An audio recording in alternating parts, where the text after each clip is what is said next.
A checking account that costs nothing to open can cost you $35 a month to keep. 1987, Chase Manhattan Bank in New York introduced what it called a maintenance fee, not for overdrafts, not for late payments, simply for holding an account with a balance below $500. The fee was $5. It landed like a small stone in still water. Within 5 years, most major banks had copied it. By the mid-1990s, the average minimum balance requirement had risen to $500 across the industry. The mechanism was simple: failed to maintain that threshold, and a monthly charge would deduct from your account automatically. Here's how the economics worked. A bank doesn't make money when your money sits dormant. It makes money when it lends your deposits to other customers at a higher interest rate.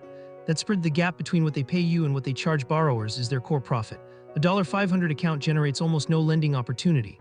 So banks created a penalty structure to either push small balance customers toward higher deposits or push them out entirely. The fee itself became profitable.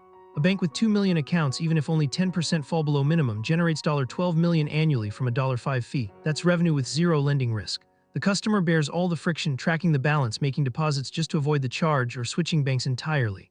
The fee doesn't reflect the actual cost of maintaining the account. It reflects what the bank discovered it could extract. By 2010, minimum balance requirements had climbed further. Some accounts demanded $2,500 or $3,000 just to avoid monthly charges ranging from $10 to $35.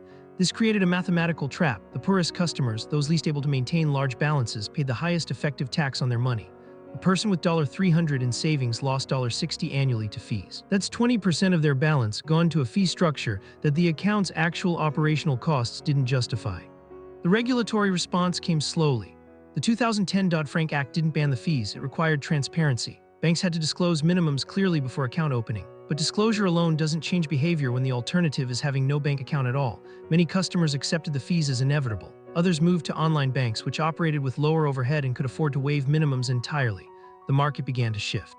Today, minimum balance fees still exist. They've simply migrated. Premium checking accounts, those with higher minimums, offer perks: waived overdraft fees, higher interest rates, ATM reimbursements. The structure hasn't disappeared. It's been repackaged as a tiered system. You can have a free account with no frills, or you can pay to access better terms. The economics remain unchanged. The bank profits from either your deposits or your penalties.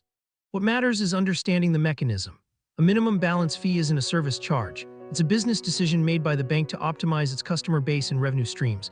You're not paying for the account's actual maintenance cost. You're paying because the bank calculated that the fee would be more profitable than the alternative, keeping you as a non-lending customer at no revenue cost. The fee is extractive, not operational. Knowing that changes how you read the terms. This video is for educational and informational purposes only and is not financial advice. Always do your own research. Subscribe. Each week we decode another fee, charge, or subscription that shapes your wallet without your knowing why. This video is for educational and informational purposes only and is not financial advice. Always do your own research.